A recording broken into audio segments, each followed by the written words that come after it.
welcome to another episode of Footnotes. But first, I want to thank our friends at Expansive Co-working here in Columbia, South Carolina. They're at the corner of Main and Lady, and they let us shoot our episodes here today. So thanks for that. Today, we're going to be talking to Dr. Brandon Vaughn. He's the founder of Vertex Physical Therapy. And I really enjoyed talking to Brandon. You get to hear his thoughts on how to run a physical therapy business, how to do business even though you're in a caring profession, and also his thoughts on how things should be done and some experiences he had from a previous employer that led him to where he is today. Check it out. Brandon, thanks for joining us. We're here with Dr. Brandon Vaughn, who's a licensed physical therapist, and you're the founder and owner of Vertex Physical Therapy. You guys are all over social media. Your website is vertexpt.com, right? Okay. Well, thanks for sitting down with us and talking to us. I know you and I have known each other for a couple of years, and you were reminding me when we were talking earlier that you've been at this for almost 8 years now. Yeah, business for almost 8 years, but I've been practicing for a little over a decade, which seems unreal too. I feel like I just got out of school, to be honest with you, but it's going by quick. So what made you just want to open a practice? Well, a little bit of a backstory with that. Right out of PT school, I worked for what we in the industry call a mill clinic. So what that means is one physical therapist can be juggling like 3 to 5 patients at a time. And it wasn't so much that I got burnt out by that model, but I felt like I could do better. Because no matter how good you are or how good you want to be, at some point the quality is going to suffer. You're just putting out fires all day. So I did the extreme opposite and opened up a cash-based clinic inside of Carolina CrossFit. And that was back during its heyday when Paul Beckwith owned it. And that's where you and I met. Right. Back in 2013. And that was just the complete opposite. I was out of network, all insurances. And it was just me. I was a one-man show. I was a PT, the scheduler, biller, all that kind of stuff. And it was great. It was great at the time, a lot more simple. But it, what I didn't realize at the time was it's probably the best thing I ever did for my career, just in terms of the hustle that goes with that and the experiences about creating these relationships with patients and stuff that's really carried me through to today. So you said that you kind of got to start where a lot of people get their start in kind of a larger place, a larger clinical setting, and I think you use the term a mill, but now that you definitely do it differently. Like, talk a little more about why you wanted to do it differently. Sure. So it just goes back to the quality aspect. The cash model, which we'll talk about how that kind of evolved into Vertex, I guess, is one-on-one for an hour with a physical therapist. And that was just way different than anything I'd done. And at the time, I was pretty much the only person in town that did that. And it was just so good because you get to take your time. Where normally I'd get to spend 10 minutes with a patient, now it's a full hour, so I get to know what drives them, what makes them tick. We get to talk about lifestyle stuff outside of what they're coming in to see me for, if it's some type of like a neck pain, shoulder issue. It's sleep, nutrition, stress management, that sort of thing. And then as a result, your care is gonna be improved as well too. And so what I realized over time is that with that, the word of mouth referral happens quickly, and that's really been the best referral source. And I was able to grow into Vertex over time and kind of giving the people what they wanted with that. Why did you start in a CrossFit gym? Well, I did that because someone used the analogy one time. It was like having an AA meeting in the back of a bar. So at the time, I love CrossFit, I do it, right? But it has a reputation amongst the general public for being a place where people get injured and that kind of thing. And honestly, I wasn't too familiar with it. I kind of thought that at the time myself. So I was like, I'm gonna have an endless supply of patients. I think I had like 400 members at the time. Yeah. And it did keep me busy. It was great. But I also really like that clientele because everybody that comes through there is motivated, right? And we know those memberships ain't cheap, right? It's more expensive than Planet Fitness, so they want to be able to use it. People want to be able to train, and therefore they are going to want to get better and work hard at that and basically be good patients. And so that was great, man. And again, I'm very thankful for Paul Beckwith. At the time, he's literally dragging patients out of the gym and pulling them into my office and say, "Here's Brandon, see what you can do," that kind of thing. So it was cool. So talk to us a little more. Kind of going back to sort of what drives you and what's driven you in your, not just your profession, but also in creating Vertex as a business. What is your philosophy for patient care, and if it's a little bit different, also just for running a business and being a business owner? Yeah, so I was in business for probably 4 years total between my cash practice and then transitioning into Vertex, which, by the way, we now take insurance as well too. But as far as the business side of things go, my philosophy was that I constantly have things to work on and I want to be the best. And I think deep down inside, I know that's never really going to happen, but it's something I constantly try to do. And now we're in a place where we have a lot of employees. We've got about 8, 9 people. And the way that employees are managed is a bit different than the way you approach things with patients. And so, with that philosophy of wanting to be the best, that's very much integrated, I'd say, in our core values. So basically take pride in what you do, and that's everything. That's not just working with your patients, that's the point of context, the way you present yourself in the community, on social media, that sort of thing. Golden rule, treat others, treat your family the way you want to be treated. And honestly, I think the most important one is to have fun while you're doing it. I think I've learned over the years that one's undervalued, because whenever we get our staff firing off all cylinders and they're looking forward to coming to work, it really translates into the patient care, and it's just a really cool environment to be in. Does all that, as the owner, does that all fall on your shoulders to make sure that the fun is there, that people are doing what they're supposed to be doing, or how do you sort of diffuse that into the team? I'm still kind of learning that as I go, but ultimately, yeah, I have to, as the owner, the founder, I do put that responsibility on my shoulders, right? I accept that for when, mistakes happen, try to be accountable for that. Very much the extreme ownership philosophy with Jocko Willink, I'm sure you're familiar with. Sure. And yeah, part of that is the way we train our employees as well too, along the way. We want them to almost be sort of independent, have their own niches in a way. Like, for example, we have a therapist who is really integrated with baseball, one that's with tennis, one that works with post-pregnancy, pelvic floor, that kind of thing. And so we basically try to put them on a platform, give them opportunities to grow themselves within our company as well. And it seems like a win-win for everybody. So talk a little more about that. I think, for myself as a sort of a consumer of healthcare, you think, okay, someone who is working there as a physical therapist is already trained. They went to school, they learned about the body and how it works and all the connective parts and stuff. But how do you train beyond that? So yeah, the thing about PT school is it basically trains you to not kill somebody, and that's the best part. So it doesn't bend this way, right? Exactly, that way. Exactly. You get a license and you learn the basics, the fundamentals, and yeah, you do. There's a saying in our field where we say principles are few, methods are many, right? So you learn like the Wait, say that again. Principles are few, methods are many. So, for example, let's say you have somebody that comes in that has a post-op shoulder. We know we're not going to crank down on that thing or have them lifting something heavy the first 4 to 6 weeks, because that's biology, soft tissue healing time. But there's a million ways you can treat that person based off of what their needs are. Maybe it's someone who wants to be able to take care of their grandchild, or someone who wants to be able to throw 200 pounds over their head, right? So that's kind of where it becomes a little bit of an art, where you kind of make it individualized for the person, essentially. And so you learn as you go, I guess. And I think it's very much trial by fire, which fits me well. I'm kind of a learning by doing type of person. And as long as the intent is there and you're not going to do something egregious, we actually tell our employees it's okay to make mistakes as long as we learn from them, and again, don't hurt anybody in the process. And I think if you can establish that environment, everybody's comfortable just to experiment, tinker a little bit, try different things, and that's probably the best way to learn in this environment.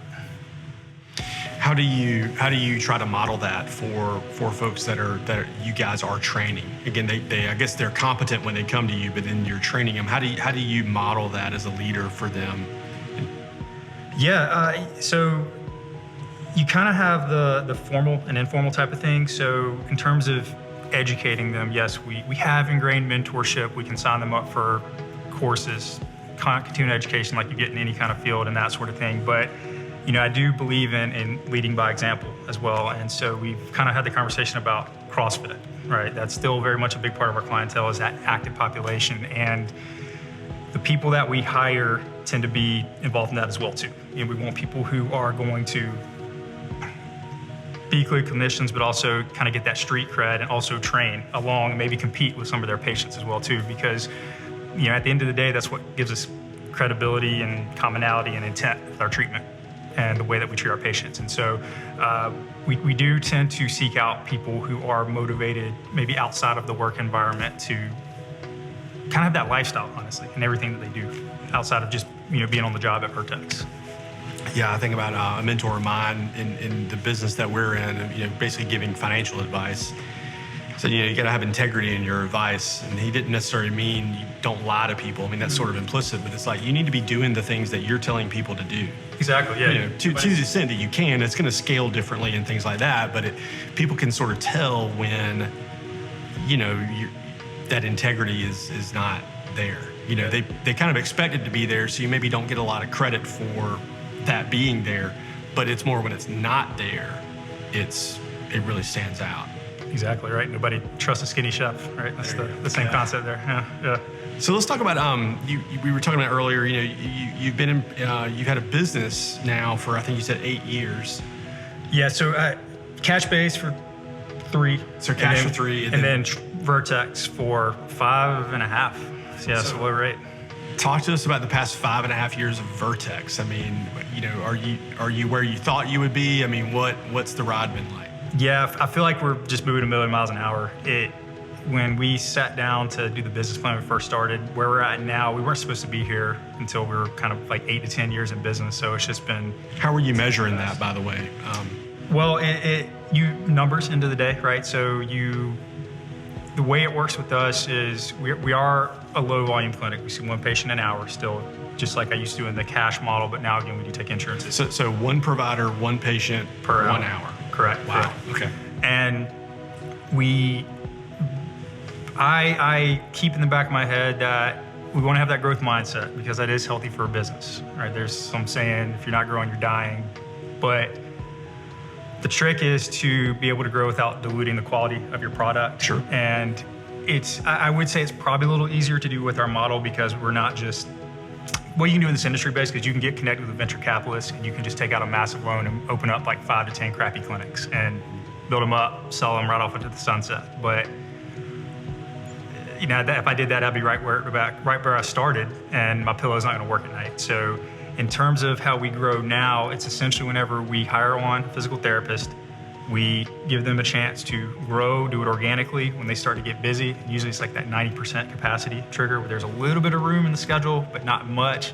Then we hire somebody else, because that can create a problem if the therapist is full and we got somebody who needs to get in day 1 post-op has to wait 2 weeks. That could be a problem for the patient. So that's kind of the example we typically use in terms of how we grow. And then space-wise, right? Whenever you get a certain amount of people in the building, eventually you outgrow that building and you have to look at expansion. Did you learn anything during COVID presented a challenge in a variety of ways in all aspects of life, but in the kind of business you're in that literally requires physical contact? How did you do that? It was dicey at first. In the very, very beginning, everybody was just scared, right? Everybody's scared, confused, and our caseloads dropped down significantly. We went from gangbusters, we were like at that 90% down to 30. And it seemed to go on forever, and that was only for about 3 or 4 months. And we had to go case by case with it because there are people who you're going to have to put hands on them. You're going to have to get your mitts on them, move their shoulder around, or else that shoulder's going to get stuck. Right. There are others, maybe a little more fearful, where wanted to space out a little bit, actually have more physical space. We even had a few patients that didn't feel comfortable coming to the clinic because they didn't want to breathe the air, so we'd actually do some house calls at the time. And that is actually something we're going to start doing in 2022. We're actually hiring a physical therapist that's going to start doing outpatient in the home. So it's not quite home health like you would traditionally think of, like in terms of, all right, you need to be able to get up and down from your toilet so you get out of bed. It's going to be people who have different goals. It might be fitness related, it might be other things. And so that's something we kind of learned throughout that process. There actually is a big need for that. There's a lot of people that, logistics wise, can't leave their house, don't want to, and so we can come to them, and there's opportunity in that. Wow.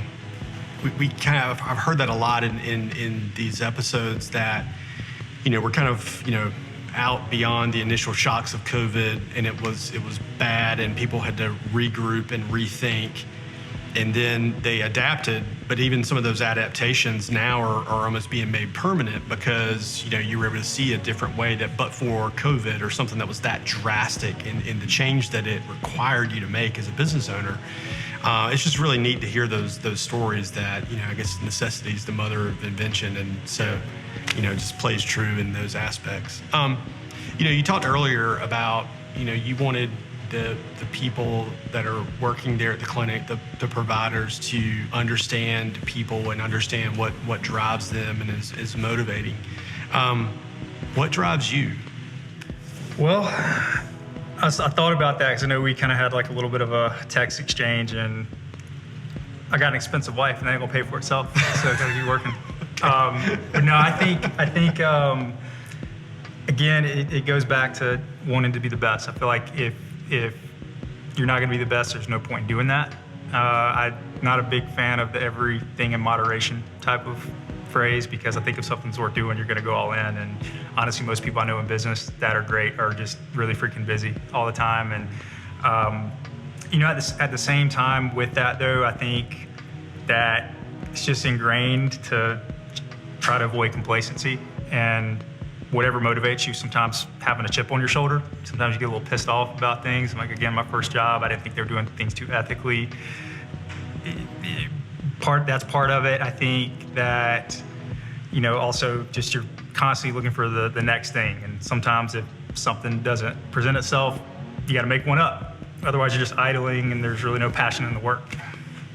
Yeah, I think all that makes sense. And it's just interesting to hear how people, think about those things. And almost everyone mentions, something from the past, that they saw that, didn't sit well with them or they didn't agree with, or just flat out wrong, and they sort of made a vow to themselves, like, when I get the opportunity, I'm going to do it differently, or here's how I'm going to address that or something. And it's just really cool to hear people go from, you have those thoughts, but you're not really sure what you can do about it, to all of a sudden now, you're in a place where, you're not only, making those policies, but you're overseeing other people that sort of share that ethos, and that's got to be really gratifying. So for Vertex, you've been at it for 5.5 years. You've been through this drastic change in the business that was totally brought from the external, inside with COVID. Tell us about you mentioned in 2022 about doing house calls and seeing that as a result of some of the adaptations you had to make. But what else is on the horizon for you guys? Well, we do have some laid out 3 to 5 year goals, and we do want to expand our footprint. And I mentioned doing it organically, not forcing it, not just open up clinics arbitrarily to try to make a bunch of money and sell later on down the road. With that being said, I was actually talking to Savannah on the elevator, and she was talking about her physical therapy experience. And one of the things I've learned in this profession is that nobody really has a clue about what we do. We're just historically terrible marketers as a profession.